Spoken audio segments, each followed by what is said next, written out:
I first chose this theme of turning points when I realized that this month marks some turning points in our collective history that must be noted. Some of them catastrophic, like the 75th anniversary on the 6th and 9th of the bombings of Hiroshima and Nagasaki. Some of them at least potentially liberatory, like the 100th anniversary this coming Tuesday of the ratification of the 19th Amendment to our Constitution, which, while it's often said to have guaranteed all women the right to vote, that wasn't necessarily the case in Texas, where African American women were often subjected to ridiculous tests of their ability, and their votes were suppressed by reason of race, and still too often is. And yet such events were surely, in some sense, turning points. Looking at one's own life, some turning points come clear quite easily. The birth of a child, falling in love, a wedding, a graduation, a job that opened doors, a divorce, a move. Some, however, are far more tangled and hard to see, as Richard alluded to, especially in the moment. And even public turning points like the ratification of the 19th Amendment, when examined closely, were, as our reading put it, merely the dramatic conclusion of a far lengthier and more tangled process. I think it's easy to forget the long arc from Abigail Adams to Margaret Fuller to Seneca Falls to Susan Anthony and Alice Paul, or how many women and men through that century-long struggle were opposed to equal rights for women, a theme that has still not departed. Oh, there was drama in the conclusion. In August 1920, 35 states had approved the amendment, and only one more was needed. But all across the South, legislators had voted against extending the suffrage. Ratification came down to Tennessee. It passed the state Senate, but in the House of Representatives, the vote was 48 to 48 against taking up the issue at all. The Speaker, who was opposed to women's suffrage, nonetheless came under pressure to set a final vote for the next day. And the youngest representative, 24-year-old Harry Buehrens, who had voted against considering the amendment, read a letter that evening from his mother, saying that she was certain that he would be a good boy and do the right thing and support her right to vote. So when the Speaker called for the vote on ratification, Harry voted yes, and the amendment passed. Now, I first heard that tale early in my ministry when I served in Knoxville, Tennessee, nearly 50 years ago. And it's a good yarn. It's the kind the History Channel likes to put on television. There's just this wrong with it. Obviously, it makes a young guy the hero along with his mom, and it forgets all that tangled earlier struggle. For example, did you know that the suffrage movement was set back in this country when it actually split over race? Yes, after the Civil War, when the 14th and 15th Amendments to the Constitution were proposed, introducing the word male for the first time and promising black men the right to vote, women's leaders like Susan Anthony, a good Unitarian, and her friend Elizabeth Cady Stanton strongly objected, the latter actually using outright racist language to oppose giving newly freed slaves the right to vote while leaving out educated women like herself. She then began what one feminist historian has called the myth of Seneca Falls, as though she were the heroine at the beginning and the founder of the movement, a version that largely ignored pioneers like Margaret Fuller, or the Boston abolitionist Lucy Stone, and other feminists who knew that the moral arc bends only in stages, and who were refusing to make the perfect the enemy of the good. And yet that split, caused by the endemic racism of this land, lasted a generation and set back the cause of women. Paradoxically, it was out here in the American West, where men tended to dominate, that women were first granted the right to vote at the state and local levels. Wyoming was the first place, then Montana. And California came along in 1911, 9 years before the amendment. A key leader in that effort, by the way, was the Unitarian feminist Carolyn Severance, who co-founded our church in Los Angeles and was the great-grandmother of our own member, Merrick Munn. Carolyn was called the ethical magnet of this state. She joined with her friend Julia Ward Howe in becoming the mother of clubs, developing women's clubs, like the one your mom belonged to, perhaps, Richard, that tried to bridge the gap between women of privilege and women working and breaking into professions that were previously all male. Julia, who once spoke from this very pulpit, didn't let her lack of a seminary education or ever having been ordained prevent her from being the founder of the first Women's Ministerial Association in the United States. Yet women of that era were far too decorous to take to the streets. Some historians feel that the suffrage cause in the United States didn't really become effective until it did march, borrowing that strategy from the far more radical feminists in Britain. But did you know that the first women's rights march in America actually took place right here in San Francisco?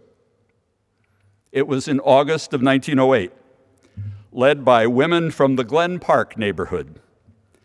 Good middle-class women who marched underneath banners that they themselves had done fancy embroidery on.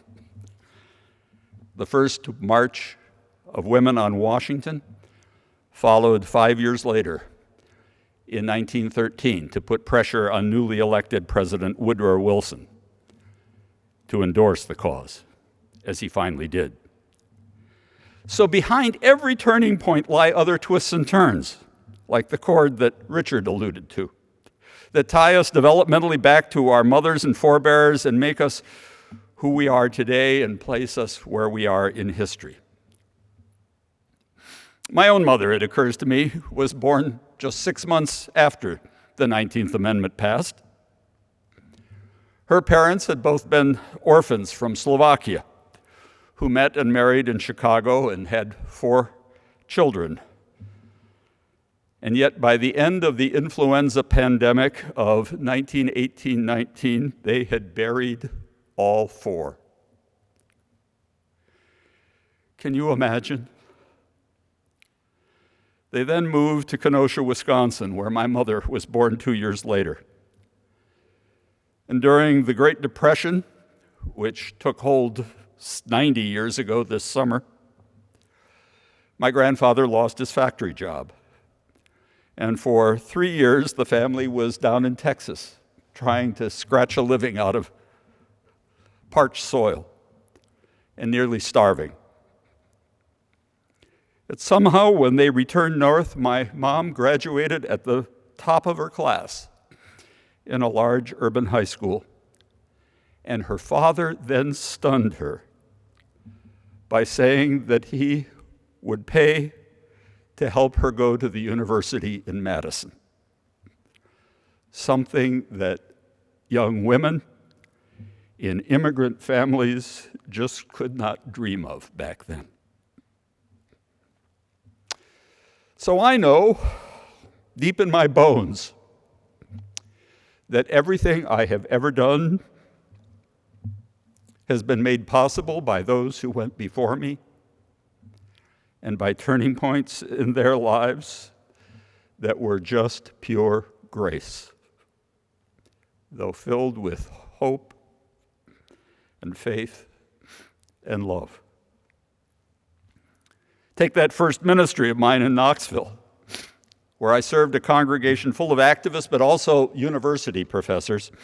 And since I was still in my 20s, they intimidated me, and I labored over my sermons until they read like publishable essays.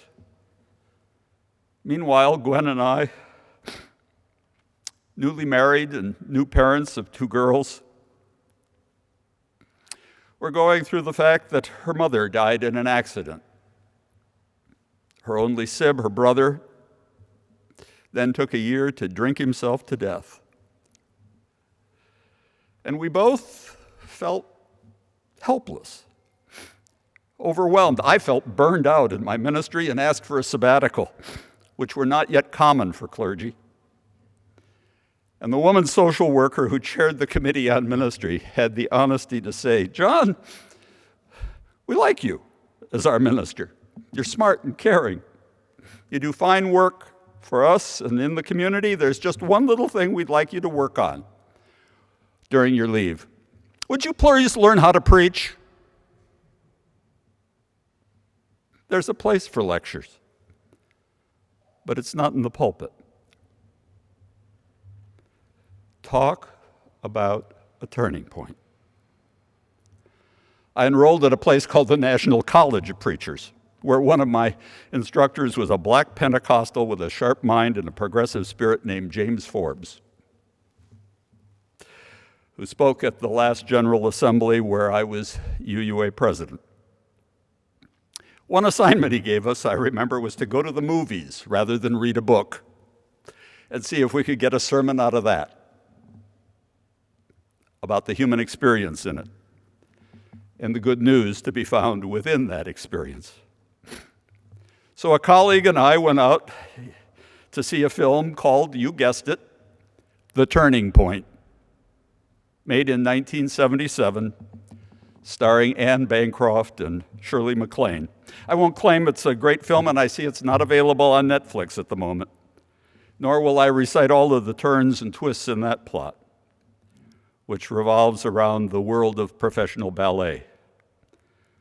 But here's what still sticks with me. Looking back over one's life and its turning points can be clarifying,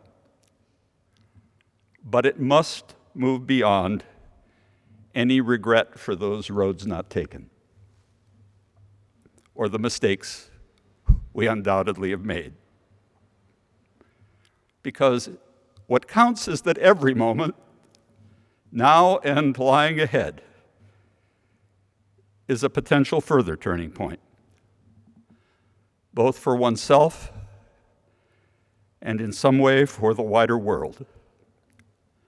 What matters is opening oneself to gratitude for all that has been, along with hope for the grace to move forward in faith and courage, especially the courage to turn love into greater justice. I think of the role I took on after being UUA president, co-chairing National Freedom to Marry. At first as the only non-gay person in the room, much less the only clergy. I had to recruit and bring in more straight and religious allies. And when we lost elections like Prop 8 here in California, I had to learn from Evan Wolfson, the brilliant attorney activist who led the effort, that civil rights history always teaches that there's such a thing as losing forward. That is, using every setback to gather more people to recognize the unfairness and even folly of refusing to allow greater equality. I don't need to tell you that we are now in a threefold crisis here in America. It's part pandemic, it's part economic, and it's part political. I would urge you to forget the narcissistic notion that things have never been so bad before. History knows better. Leave the narcissism to those who know nothing about history or compassion or gratitude or honesty. I think of my mother once again, who was forced once out of social circumstances and basic civility to meet a Wisconsin politician who pioneered some of the demagogic tactics of the fraudulent leader now in the White House, and came away saying of Senator Joe McCarthy, another self-made man who worships his creator.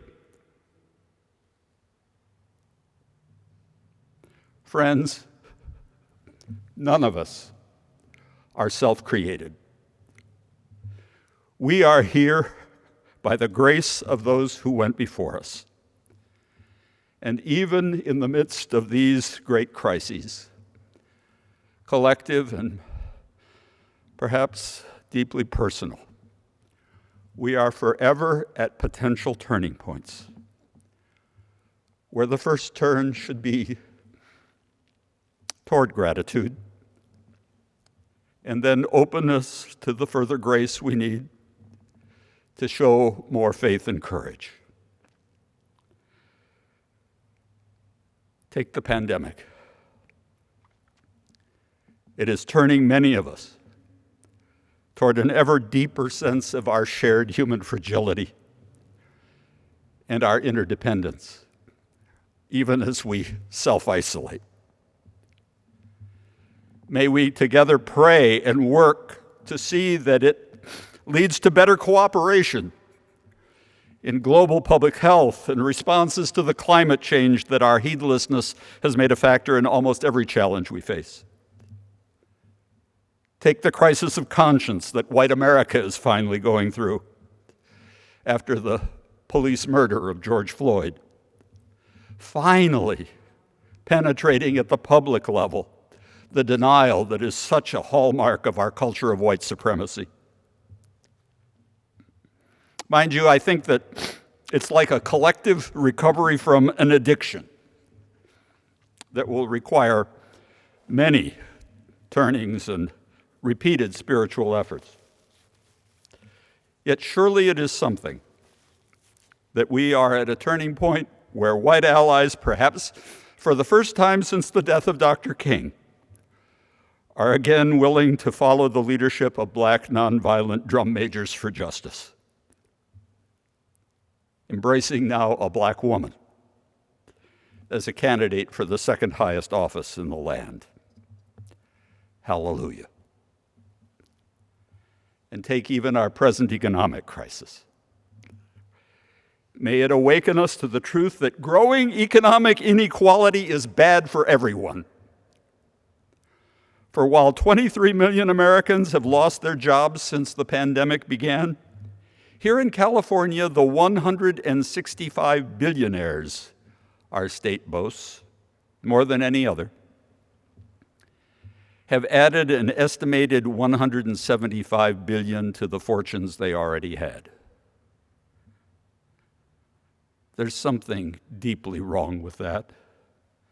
And it's why Faith in Action, the interfaith network to which we belong, supports Assembly Bill 1253 that would levy a further tax on the highest incomes to help this state maintain its schools, its health care, its vital services, its public servants. Yes, turning points can be awakening moments. I woke up 2 weeks ago, got on the bathroom scale, and said, "Oops, John, the famous quarantine 15, for lack of a gym. Time to turn it around again. You've done it before. Do it once again." And the next day, while out walking to get in my 10,000 steps, I saw stenciled on a sidewalk on Geary the words, "Last night was the last night of my past life." A good motto for anyone who is consciously trying to seize a turning point. Our society has faced pandemics, economic and political crises before.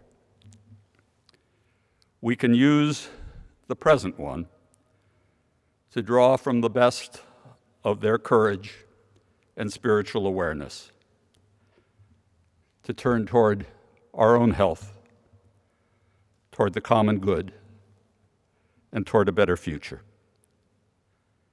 May we each individually and all collectively do all we can to turn in that direction once again, with the same faith and courage that mark the best of those who went before us. So may it be. Amen.